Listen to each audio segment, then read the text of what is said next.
Welcome back for season 2 of Everyday Business Solutions. My name is Haley Morris. I'm your podcast coordinator and host. Our podcast aims to bring the expertise of business professionals straight to your ears. And for this season, we're going to be talking about important connections and how you can utilize them to elevate your career to the next level. If that's something that you're interested in, just keep listening.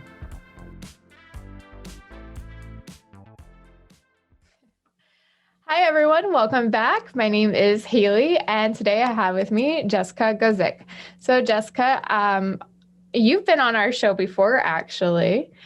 Yeah, back in, when did we record? It was probably like August or September. It's been a while. It has been a while. I think, was it before or after the pandemic started? It was definitely after, because I know I started my research in summer, and I think you were one of the first people I recorded with, and we met through Facebook. Oh, wow. So, yeah, and we launched in September. We launched, I want to say you were one of our first episodes too. Oh, that's exciting. Oh, it was in the summer. I think it was in August. Yeah, that sounds right. I think that's when I did a bulk of my earlier recordings. So you're probably right in there, which was exciting. I loved our earlier episode, and it was fun because I remember walking away from the conversation and being like, I wanted to keep talking, which is a great feeling. As soon as we recorded with you, I was talking with my boss, and we're like, we wish we'd gone into this or that or whatever. And we're like, okay, she has to come back on. So that's when you know you have a good guest. And the fact that we started that way, it was like, Oh, I'm blushing. Not really, but mostly blushing. Thank you. I'm always blushing. It's like my default. So I'm just pink as a person. But no, it's great to come full circle and actually get to see that conversation realized and get to have you back on the show. And actually doing a deeper dive into networking, which is what we wanted to talk about. Yes. With networking itself, it's such a big, giant, scary thing. And actually, I've been listening to your podcast recently, The Art of Speaking Up. And it's something like that I feel like you're great about touching on. And it's that human connection that drives networking. What we're really striving for versus just a business catalog of people, you know. So, yeah. So today, I mean, breaking it down, what are your views on networking? How do you see it versus like maybe the typical business card, shake hands type approach, which is totally not okay right now either. Right. Well, I used to think of it as this horrible, awful, dreadful thing that I had to like force myself to do. And I always really associated it with networking events. Like you go to this awkward room and like you are super uncomfortable. You force yourself to talk to people. You don't want to be there. And then like you get the heck out of there as fast as you can. And I think one of my biggest things that I learned is it's so much more organic than that. And it's not about like going to an event. I mean, you can if you want to, but it's about how you show up and how you interact with people every day. And it's about the relationships that get cultivated over time, kind of like a garden, like you plant seeds and they grow. So it's not like a one-time thing where like you go to an event and all of a sudden your network has expanded. It's like the people that are getting to know you every day are going to become the people that advocate for you and the people that really help you and guide you. And so it's less of like, it's this high pressure thing. And it's more a thing, you know, of like being mindful day to day of showing up as yourself, making connections, making the effort to say hi, making the effort to check in on how people are doing and maintain your relationships. It's like those little things that add up over time, just like the same way our friendships get built over time, right? It's like one interaction and another and another. I think of networking in a very similar way. I think, and that's exactly what I was thinking of, is like the way you build friendships and the way you connect people throughout like elementary school, middle school, high school, college, all the way throughout your life. It's the same thing. And when I was a little kid, I used to think, oh, your friends just pop up into your life. And as a kid, I think that's kind of how it happened. But then in high school, I think what I really struggled with was how do you actually foster connections? Because people were connecting all around me deeply. Like some of those people I still know today, but some of those people are still like great friends today as well. And it's never about just saying, hi, how are you? And having the same interests. It's about like that follow through and what you do to maintain that relationship. And it's not the networking. It could be, I guess you could make friends or connect and network with somebody at these conferences and events, but it really isn't about those. It's about the conversations and then what you do after. And it takes a little bit of work. Absolutely. And I also think one thing that people sometimes don't think about is like, I think it's easy to think of networking as this thing that's different from your job. Like there's your day-to-day job and then there's networking. But I actually think it's helpful to think about like the way that you show up, the work you do, the way you collaborate, the way you offer to help. All of those things are going to contribute to how people relate to you and what they think about you. So it's not just like this separate thing that like you're going for drinks with your coworkers or whatever it might be that you're doing. It's really like who you're being when you're in your professional life. And then that's how people get to know you and feel connected to you.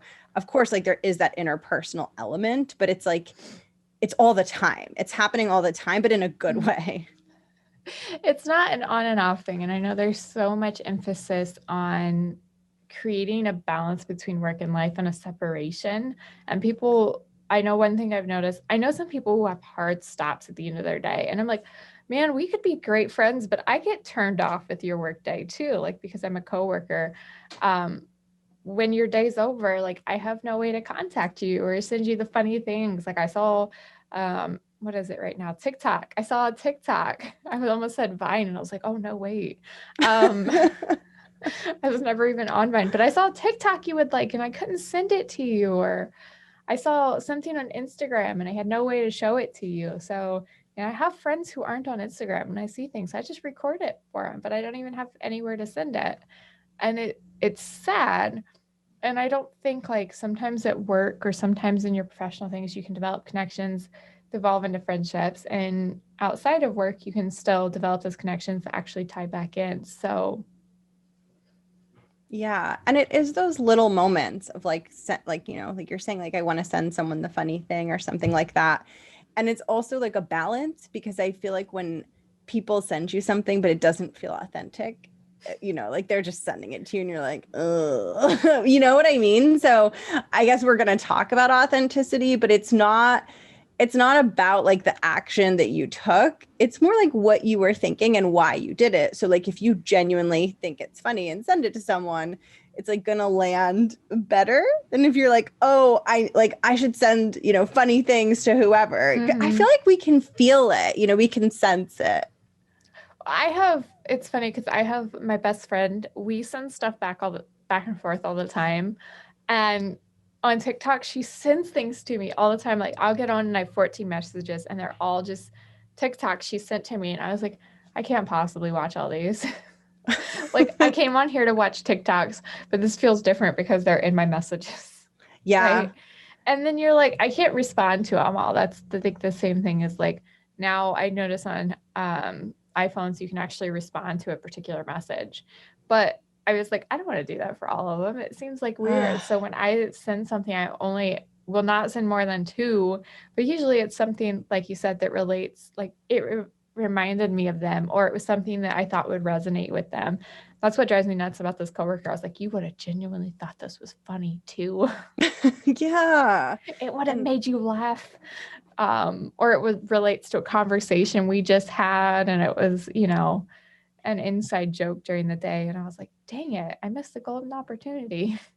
yeah, it is those little moments, I think. And the authenticity piece is so huge because I really think that as humans, we can feel when someone is showing their true selves. Like it's not always a conscious thing, but when you're around someone or having a conversation with someone who is being themselves, you just sense it. It makes you more comfortable. You open up to them. So I do think it's so important for people to think about like, how can I ease into being myself and just showing up as I am without like a mask on or having to pretend. And I know a lot of people feel pressure to have to do that in their work environment, but it can be good to like look for little moments or little opportunities to really just be more of yourself because that is what people connect with more than anything else.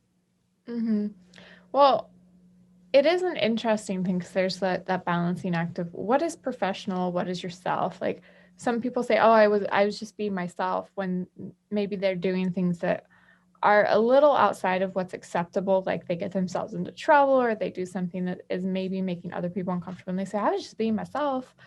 Um, but there's also the balance of like not letting this professional like persona or this need to be professional like mask who you are, make you too timid to be authentic. So Oh, absolutely. And I think that we're at a little bit of a turning point where I think of like old school professional culture as like being very rigid and sort of like everyone is not being themselves and it feels very formal. And I think in a phase where we're coming out of that into a new way of being where people can be themselves. Also, it's more, companies are trying to make environments more inclusive and things like that. But I do think we still have both. So there is that sort of like mask or fakeness or pressure to be a certain way. And I think we're also like learning, okay, how do we just be ourselves? And honestly, it's so draining to not be yourself. Like one of the things that makes a professional environment draining is like all day long, your brain is just like making sure that you're saying the right thing or speaking in the right way or doing whatever it is you feel pressure to do. And that is exhausting. And when you could truly just show up and be yourself, which I know easier said than done, but everything feels so much easier. it it makes you happy to like, or when you're happy you're able to better project yourself. And I had a conversation with somebody not too long ago about that, about when you invest in yourself and you make sure that you take time for yourself, you can bring more of yourself to like your everyday relationships. So it's like this twofold thing, like making yourself happy makes you more of a genuine person in everyday situations, but being able to be genuine is what helps feed into the rest. It helps you feel and maintain that positivity that you brought into it. But there's one thing, like, I know this with so much social media and with so much just connection to people across the globe. Like sometimes you touch thousands of people a day, even if you don't mean to. Like you comment on a viral post and there's literally thousands of comments and people are reading through it like crazy. There's always this idea of if you're genuine, you're going to offend people.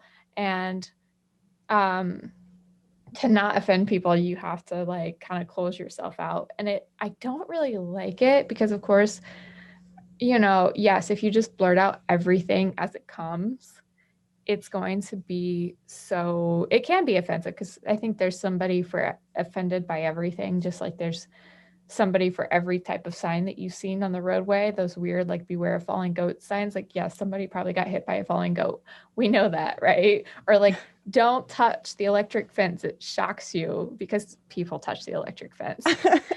Right there. I think there's a person to be offended by everything, just like there's a sign, there's a person for every sign that exists.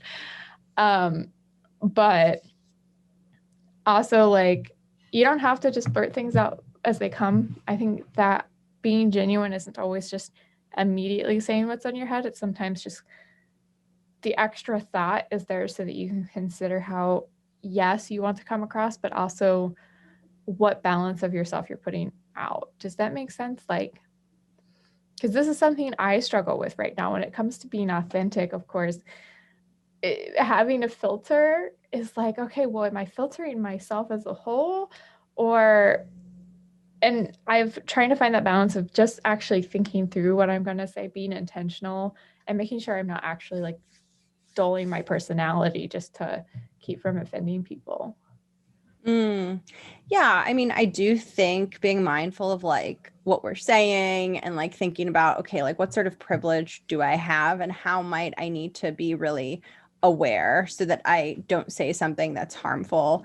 I totally agree with that. I think though, like a lot of times what I think about is when we're not being genuine at work. So I think sometimes we're leaving some of our best, most compassionate qualities, like, leaving those qualities behind because so many of us are like so fun and so caring and so loving towards our personal circles. And there's like something that we leave behind in a professional environment. And I think it's that's part of our authenticity that is actually so valuable for people, to make people feel seen and to help people feel comfortable, especially if someone like leads a team or has a lot of people under them or like runs a company or something like that. When they bring that part of themselves, then it creates this whole culture of like, oh, we all care about each other. So I think I totally see what you're saying. And then there's the other side of the coin, which is just like all of our really great qualities that we think for some reason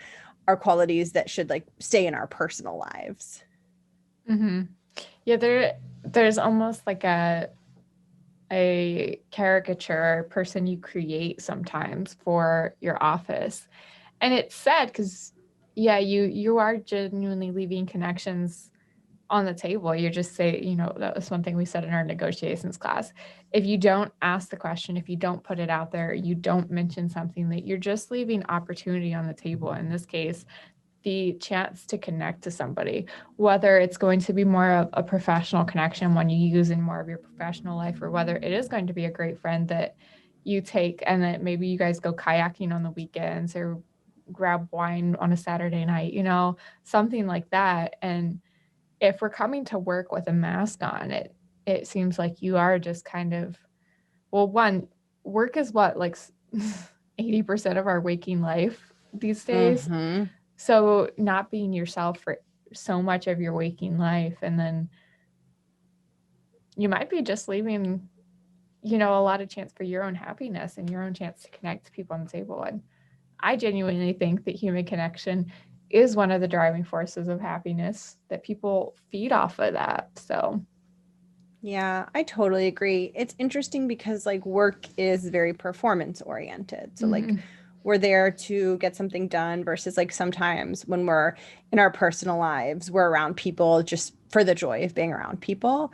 And it's like it's almost like there's this belief that if we're there to get something done, we have to be a bit more guarded or a bit more serious or a bit more harsh. And I love to test that belief of like, well, what if we don't? Like, what if that's not true? What if we can get a lot done and be the best at what we do and like have a lot of fun and be really kind to each other? And I think that will help get more done. So I just think like with each person being themselves a little more, like having a little more joy, like that can have a big ripple effect and give other people permission to just, be themselves more, enjoy things more, and it not have to be like this heavy thing that I think sometimes professional environments, they can feel really heavy.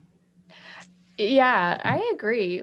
And I think about like sometimes you hear people, especially people in leadership positions, and just because their voices tend to carry a little further, you hear them talk about like, well, if I just let them do whatever, if I just let them goof off and talk, then they'll be distracted, they won't get work done. And there's a strong idea of that, but I think it comes back from kind of how you said, every like we still keep our personality and our work separate. And so I think right now when people are just being themselves, they don't know how to be productive because they've been taught to keep it separate. So Mhm. automatically when they go to be themselves, they shut off work because they learn they have to be separate. It's a different mindset. Like we have to retrain ourselves and like the incoming generations and people are already in the workplace, that it is okay to come as you to Mhm. work. Like they can be the same thing.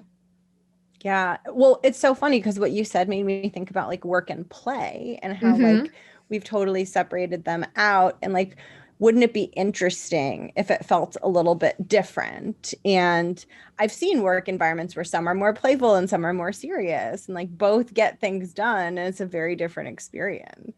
Mm-hmm. And it's like, okay, where's your employee satisfaction? Where do people want to work? I mean, one of the big companies, like I think it's Quicken Loans in Detroit, has like this super fun, playful office, and that's actually kind of what their Detroit office is like known for, is all this crazy stuff they have there. And I'm like, I don't think I want to sell insurance, but would I want to see what working there is like? Yes.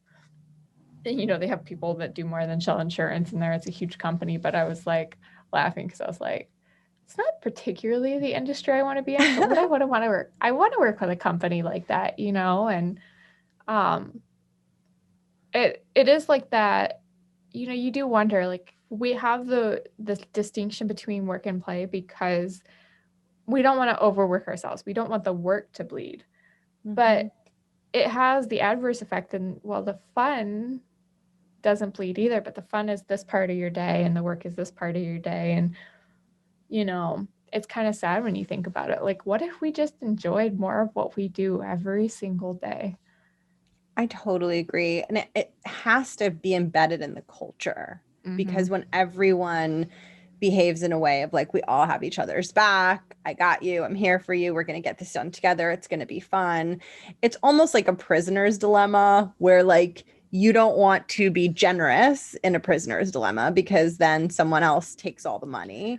And so it's like the same thing where it's like if everyone's defenses are up, then everyone puts their defenses up. Whereas if everyone's like, no, we're going to be nice and forgiving and productive, and we're going to just make sure that everyone has what they need and we also get everything done, then like everyone feels permission to do that.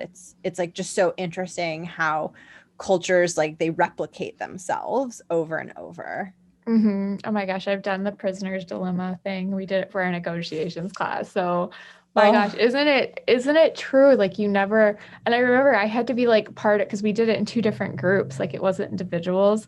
So you're working with your group, and somebody's always that like devil's advocate. Well, what if they? Of course, it was our group who screwed up first and said, well, we're gonna like take from them this time. I'm like, no. And they threw it up and I was like, oh my gosh. And I was like, next time they're gonna bite us. I was like, and you're gonna let them do it because then we're gonna come back and negotiate with them again, and we're gonna put you on the silver platter over here and let them know what happened. And they're like, oh. And I was like, yeah. And they're like, but they get more money. And I was like, because of the way it was weighted, their next particular turn, if they took it, and we kind of like stood back, then they got more money. I was like, well, you know what? We done goof. So now we gotta, but it was very interesting to watch. We still were one of, because we did it with three different larger groups of the two groups working on it. And so ours was one of the two groups that came away stronger as a whole. Um, it was just very interesting to watch how people did because there's always the people in groups, and sometimes it's not just one person. Sometimes it's like the whole group, or there's like three people or whatever that say, well, what if we just like we keep giving, or we just, what is the whole, I can't even remember how the whole thing went, but it's so true. It was funny to watch, and it was one of those very human things that we do in everyday life. So, I was going to say, we can't escape our humanness. It is yeah. present all of the time. Hmm. Well, and I was talking to my brother about this because he was struggling with some stuff, and he's like, well, what do I do? And I was like, well, you have to choose to be happy. You have to reprogram yourself to be happy and focus on things that make you happy. Because right now you're focused on negative. So you're missing all the stuff that could make you smile in a day. I was like, and it's really weird. And I was like, for me, sometimes I know if I'm real funk, I have to go do something that just brings me really, really, really, really basic joy. Like it just, like going on a walk, just the act of breathing and being present in nature is really grounding for me. So I like to do that. Or if I like to sit down and do some embroidery because it really sucks in my attention, it makes me feel relaxed, it calms my very hyperactive mind. I was like, you just have to find those things. I was like, I'm teaching the 6-year-old right now that we do deep breaths. We do 3 deep breaths. We do them for 5 count in, 5 count out. And like she's gotten to the point now where if we're being very emotional, she'll be like, "Can we do deep breaths?" I was like, "Of course, Oh, we'll stop everything. Anytime you ask for it, we'll do it." Sometimes I have to prompt her, and when I have to prompt her, she's a little more resistant this time. She likes to come to it on her own, but um like it can be chaotic. Life is chaotic and things, but sometimes just reprogramming how we look at things. Like our brain, it gets conditioned through our experiences to do things. So like our brain we condition ourselves to associate work with a certain type of attitude and a certain type of mask that we have to wear and vice versa. But we can like untrain ourselves. It takes time and it takes consciously altering our mindset. But like you can get there. You can enjoy coming to work. You can like talking to your coworkers and still get stuff done. hmm. So, Oh my gosh. And that's like where things need to go. That's where people are going to start feeling so much more happy and so much less drained by it. Like it's so possible. And so I just, I want it for everyone so badly because there's no downside to it. There's not. It's like the crazy thing. Like I always feel rewarded when like my coworker's younger. She's just starting college. And she'll be so uncomfortable with something. She'll be like, well, how do you do this? And I was like, you just do it. You just Yeah. gotta go for it. It's like with work, you just gotta, you and I were talking about pushing ourselves outside our comfort zones earlier, and that you and I like to challenge ourselves. And so it's really about doing that, like challenging yourself in the workplace to be more personal, be more yourself. Mm-hmm. Um, it brings a whole different attitude. I know there are days I've come in and I've been more guarded, a little more down, and I'll put on a professional mask where I'm perfectly courteous, but I just kind of don't want to be mentally present that day. I just want to get the work done and get out. And my one coworker, without fail, will always ask, "What's going on?" Because he's used Mm-hmm. to me being bubbly, and there's a certain kind of energy that I can bring that my professional persona doesn't know exist. So, Mm-hmm. Yeah. And it's like, it's not that we have to be like so happy and in a good mood all of the time. It's mm-hmm. just more like making that effort when you notice that you can be more present or be more yourself. Like even sometimes the way that people write emails, like you would never say those words. Like some of the emails that I get, I'm just like, this is the weirdest sentence. And I've started just writing emails like how I speak, and it feels so much better. And it's more well received by the other person because it doesn't feel so hardcore all the time. I was just talking to somebody about this too. I feel like I've had so many good conversations recently, but like, oh, it was in it actually an Instagram thread underneath the comments. Somebody was talking about I call it the doubt language of like when you speak and when you write, and I think women in particular are particularly prone to this, is the I knows, so's, or or I think, or this doubt language that isn't necessary in a sentence. And you see a lot of guys don't even include it. They're just taught that certain kind of confidence just to say it and be done with it, and not in a rude way. Like it's just how you would want to say it. And so I always felt proud that in an email I could draft up the super professional looking email, and I've drafted so many of those and never got a response. And so I'm just like, simple to the point, here's me, here's what we're doing right now, what are you interested in, like these kinds of things, having these conversations. And they get so many more responses Mm-hmm. than when I am trying to write up this perfect, you know leaving the door open for doubt, or doing things that is kind of trying to intentionally put the ball in their court because I'm uncomfortable trying to lead that conversation or something. And I just instead treat it as a conversation, and I've got something of value, and here I am, and being more upfront and genuine because I'm confident in what I'm doing. I know what value there is in what I'm doing. So if I'm showing that, then it's much more better received. Yeah, it's funny. There's like a whole world out there of like email mind drama. Like Right. this is not something that I really knew about until I worked with people on this and talked with people who listen to my podcast of like drafting emails, but then like not set, like being too scared to hit send, or like, scheduling it or writing it and sending it at a different time. Like people really do have like fears around this. Like it can feel scary depending on who you're writing to and what you're writing about. And so I also want to acknowledge that too, that that's normal. There's nothing wrong with that. It does not get talked about that much. It doesn't. And, I do it in text messages too. I will somebody will say something, and at first I'll just be like, what do I say? Like, I'm trying to think of like their response before I even think of my response. And it's so weird because there's so much around it. And I remember back in college where I was in an academic fraternity, we'd go out and we'd have a social. So we'd all be at the house and having drinks and having fun and everything.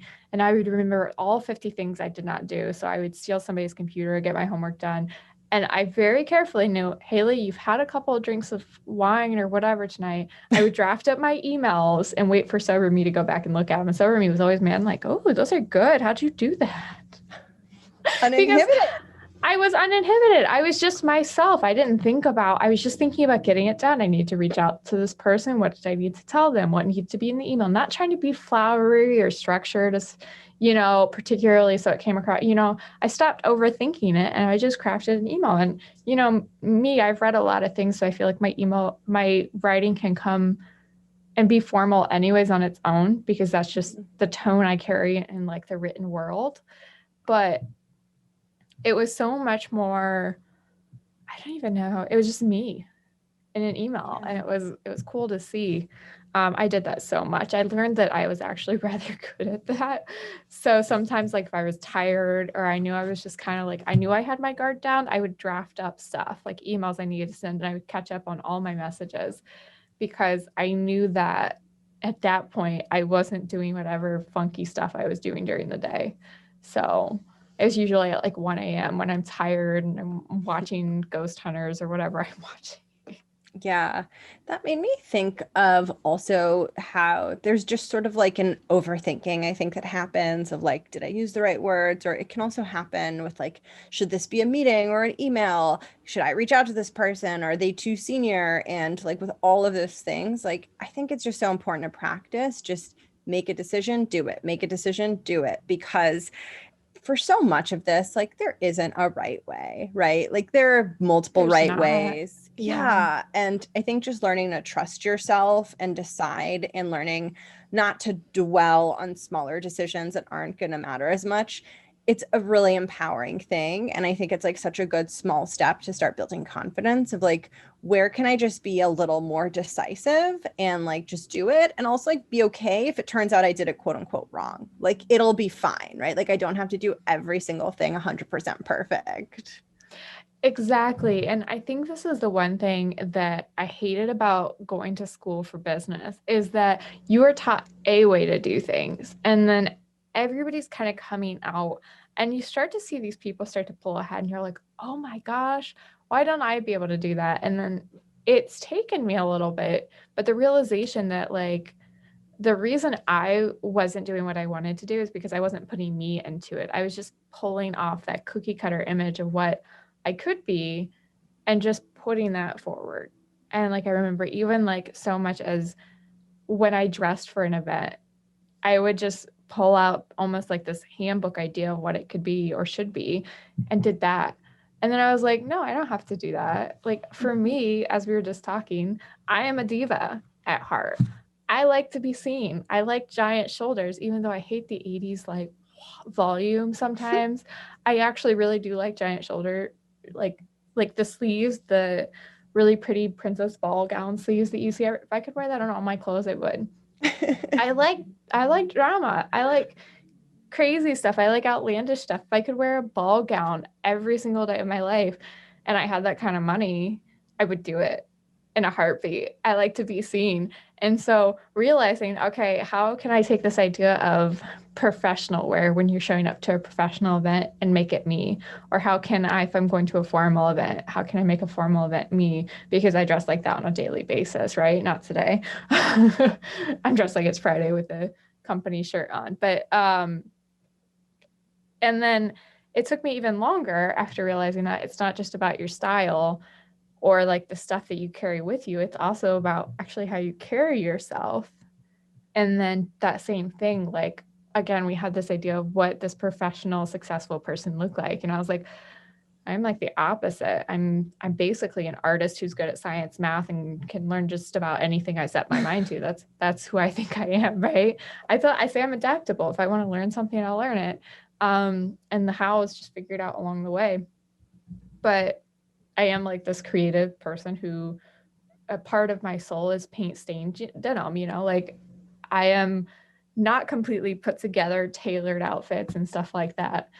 And neither is my personality. So Yeah. what you're talking about is so important. And I've been thinking about it a lot because I'm working on an episode about it, of like what it means to have executive presence. And what you were talking about like the cookie cutter, and I'm like trying to be this thing that I think I need to be.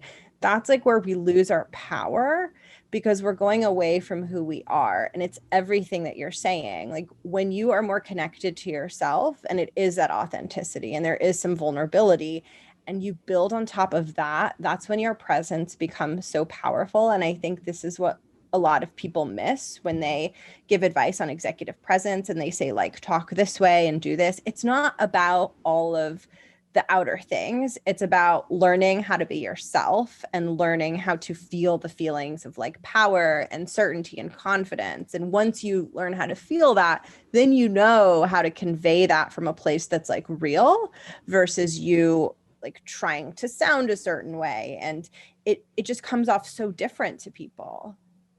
Well, I noticed, kind of coming from the HR side, HR is meant to be the standard that upholds, both the corporate view and the employees' views. And I felt so much stress in that position that I just sometimes didn't notice to be a certain way and to be a certain standard and be perfectly well behaved. And I know my speech and my way of talking is not well behaved. And I know sometimes I like to say quirky, weird things, and that's who I am. And I always felt like I could feel that filter over me. It was like a little suffocating at times. And I remember when this position was created and when I started transitioning to this role, I was like, oh my gosh, I'll get to be myself. But it took so long to start figuring out who that was. And I was like, why couldn't I just be myself before? Yes, like you can't say certain things in HR. You do have to be careful of like your language for legalities and stuff like that. But you don't have to like kill your personality in the process. And I think I was. And it was, it's like I said, suffocating. Like I was smothering me to try to fill a role. And I was basically making that role open to anyone. Like anybody could be that spot because I wasn't a person sitting in it. Mm-hmm. So, And it's also really hard to perform at your best when you're not being who you are. And it can be subtle, like it's not necessarily super obvious, but when you relax into yourself and you feel good, that's when your mind is like the most clear and the most open, and you can really engage in a much deeper way. So I think it's really important, and it really surprises me. I think that companies should be like making that their number one focus. And sometimes I'm just like, how is this not a thing? oh my God, we lose it. We lose it in the shuffle of things because I know we do it at an individual level, but you imagine like a leader who is running an entire company and has all this stuff, and they're like, well, what if they get distracted? Or what if we put all this effort into helping people be themselves at work and then it doesn't, there's so many worries and it's such a shame because I know like the personalities at our office are extraordinary and we have so many people supportive of those. And it's cool to see how we evolve. And I'm like, okay, I'm determined to be at the forefront of pushing people out into their uncomfortability zones so that they start to just kind of break whatever mold they've shifted around themselves. I don't like it. I want to see you. Who are you? So And that's such an important role because you're giving people permission. Like that could change someone's entire career. They might not encounter someone like you, right? And then now, having worked with you or been around you, they have a completely different perspective. well, I have a coworker. He's been in the accounting CFO space for a while. Like he's a seasoned person, and I'm this like little fresh, straight off the college chopping block newbie. And I love the antisocial ones, the people who don't typically like go out and do a bunch of stuff. I really love to connect to those people because those people are tend to not be surrounded by large groups, and I get very anxious in large groups. So, he's told me he's like, "Man, I can't stand you. Made me so like you always pushing into my space and make me so active and stuff." And I was like, "This is who you are as a person. It truly is. You enjoy yourself now, right?" Yeah. So And we finally got sometimes, lunch for the first time in a while, and we're just hanging out. And I was like, "Yes." yeah. And sometimes, like, people need that. Like, we need each other to give one another permission. Like, we don't have to do this growth alone. That's like why the whole culture thing is so big, right? Because like when we have people around us supporting us and encouraging us and like helping us come out of our shell, it's just so much easier. It is. And it's like you said before, like workplaces are starting to embrace this more. It is starting to be a trend to be ourselves more. And then, of course, we were hit by a pandemic and a lot of people were remote. I know our office, we had high productivity, but we did see people struggle with the fact that they weren't connecting the same way they were in a physical environment. And it's, I know it was for, try to be a diva at home. And I was doing a lot of research back then, so it was really boring. And I was like, nobody can see me when I'm being extra, you know? That's really funny. I know it's really funny. I love to be in the office just to see and interact with people. And sometimes, like when I'm particularly happy, I just like to sit and watch people be people. Like yesterday, my family was having such a good time, and I was literally in my room, and they probably all thought I was being antisocial, but my door was open, and I just enjoyed listening to them and just like the birds chirping and this and that. And I was so happy. And that's all it takes, but it is hard to, especially now with having shifted to a remote environment, to continue that trend. But it's so, so important. Yeah, I agree. I think human connection and like physically being around humans, I mean, the pandemic has taught me that that is critical for like my own sanity and my own mental health. And it'll be interesting to see like if companies stay super remote or if they do try to maintain that, because I do think there is something really important about being in the same space together. Yeah, I think kind of what I envision happening is that when it is truly safe and the world does truly feel it is safe, because I think some people just are ignoring the pandemic. We do see that. And then other people are still extremely cautious. And there's this weird in between where we're seeing some people just going out and doing stuff and other people who are still locked up in their own personal quarantine. And it's an interesting balance, but once things truly open up and people truly feel safe and we truly feel that we have surmounted this, that there will be a rush back to in-person stuff, that like all these virtual events are going to really die down even more so than pre-pandemic because we're so thirsty for this connection and this in-person connection again. And then I think over time we'll see them trickle back in and start to balance out and become more than what we started with, just because now we know the capabilities.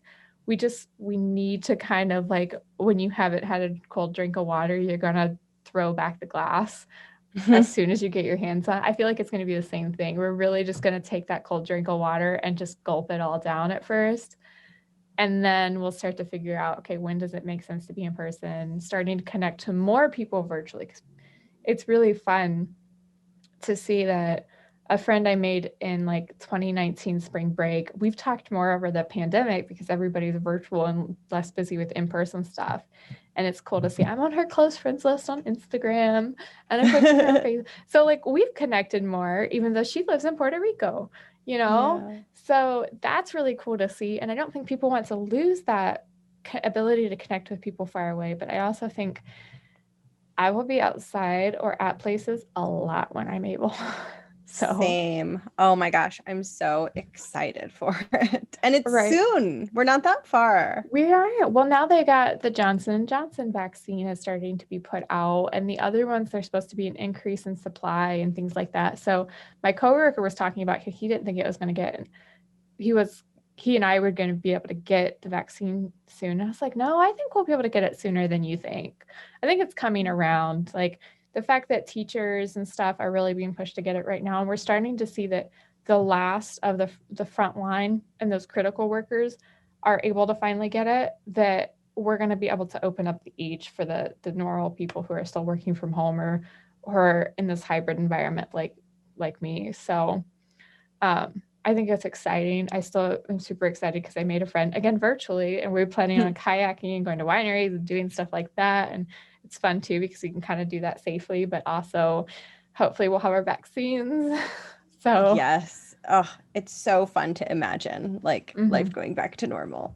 Oh my gosh, I crave it. And like the crazy thing is, the last time things were truly like a madhouse because of a pandemic to this degree, it was the Spanish influenza 100 years ago.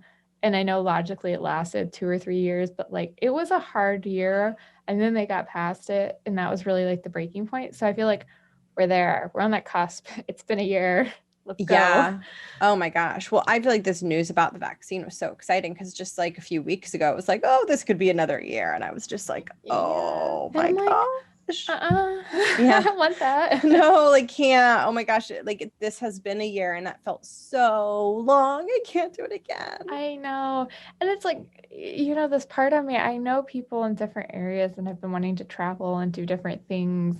And even though I know like some things will be safe and if you do it the right way, you can be extremely safe, but it's still like you're like, but what if like for me, I live with my nana and my dad who's had pneumonia like once or twice. And bringing that back, you could put them in a critical place. Now my nana has the vaccine, so she's doing Yeah. good. But like, uh, it's still like scary. Like, okay, knowing me and my luck, like I interact with that wrong person who just happens to have it and is not been tested or done anything. So I can't wait. Also for movie theaters. Oh my gosh. I miss movie Yes. theaters. I want to see No Way Home, this new Spider-Man movie. I want to see that in person because I Marvel has like it feels like they've gone silent except for like the Disney stuff, the Disney Plus stuff. And I did not miss a premiere for so many years in a row. Like Oh, I was at the early premieres and I was doing all that stuff. I saw Black Panther 3 times.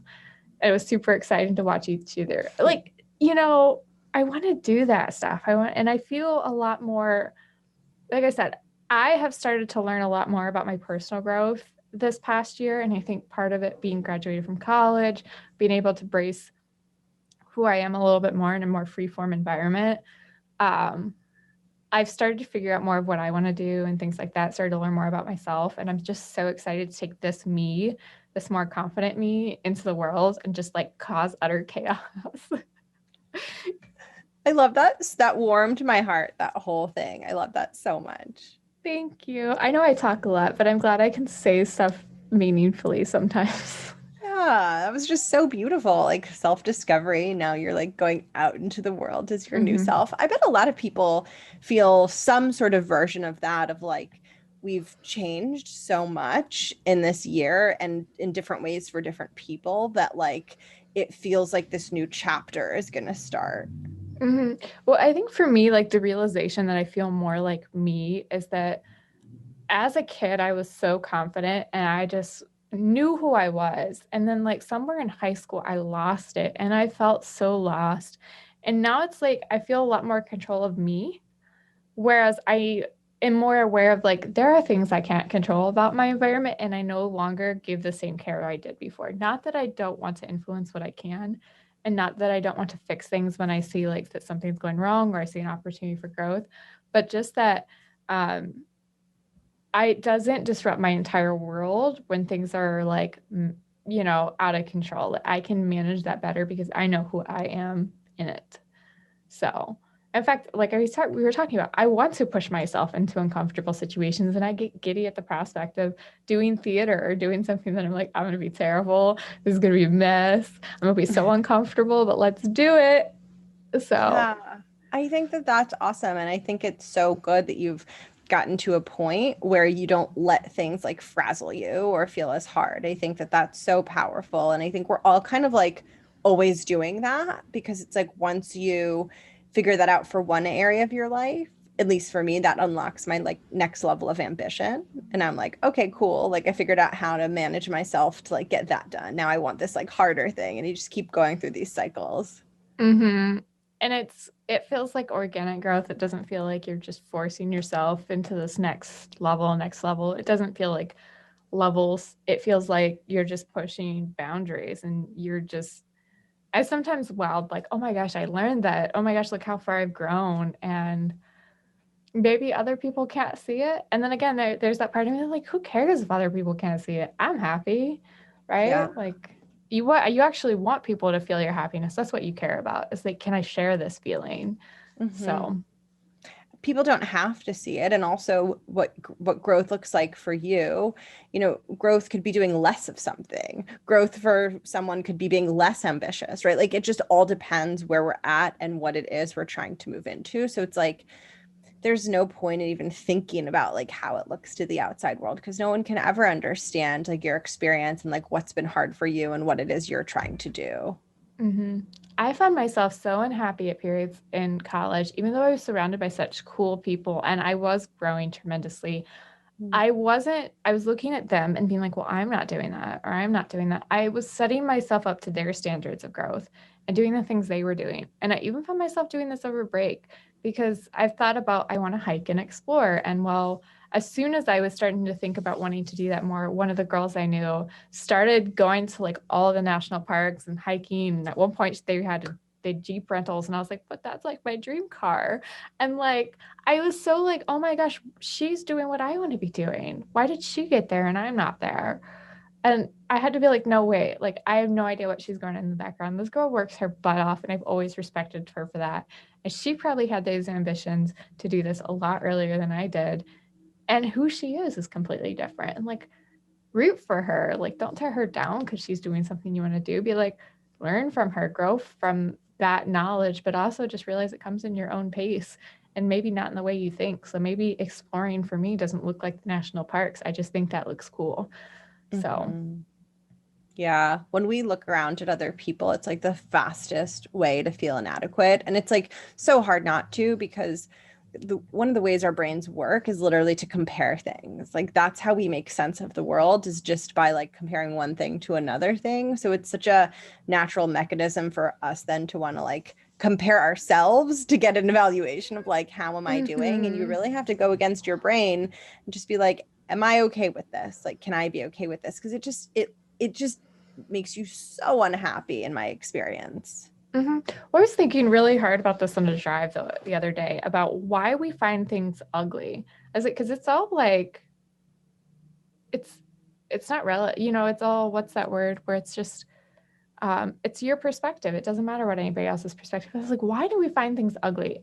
And why is it that so many people find the same things ugly? And then I was like, well, it's like you said, it's that comparison and it's pattern recognition. It goes back to like we were talking, I've talked to somebody about facial recognition and things like that, and why we identify things like faces and clouds. Oh, we were talking about ghost hunters. Exactly. I was like, well, I believe in spirits. And he's like, well, I think we just see what we want to see. And I was like, listen, don't let the ghost hear you talk about that, right?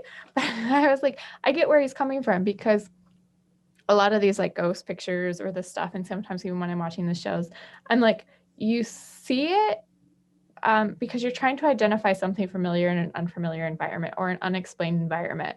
So, like, you see this one thing as a face, even though it's just a distortion caused by a shadow or light, and you immediately identify it as a face, but you know there's no one there, so you say it must be a ghost, right?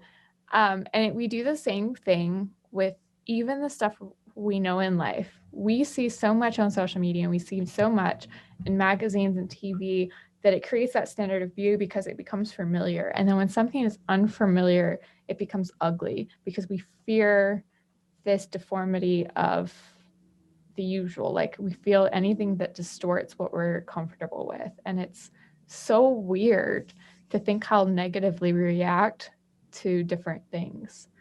Yeah, I agree. And it also like, what are things that we think are ugly because we don't like them versus we've been told that they're bad, right? Like, and Mm-hmm. that's so important too, of like reclaiming our own perspective and our own view versus all of like the cultural and social messages that we get about like what's good and what's bad.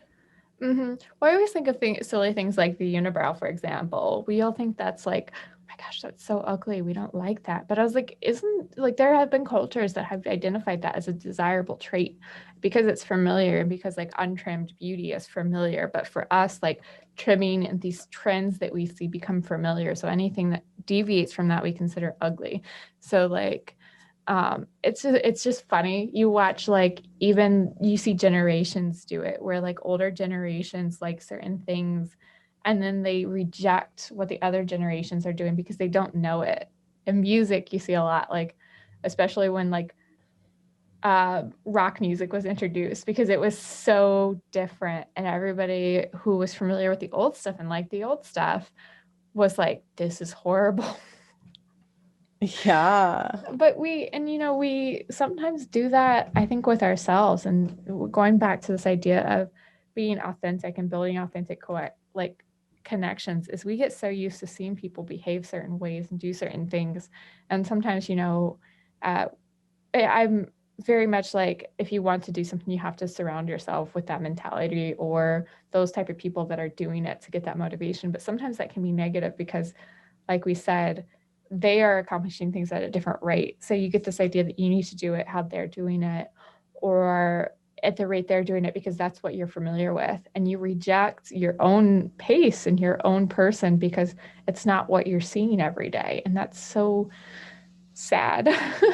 I agree. And also, when we're trying to change, like if you think that you need to go at a faster pace because someone else is going at a faster pace, that's going to end up slowing you down. Like you need to honor whatever your natural cycle is. And we're all different. And I think sometimes in professional environments, there's like pressure to like be good at everything, to grow really quickly. And I think it is really important to acknowledge that like some people take time, right? Like not everyone's on the same timeline.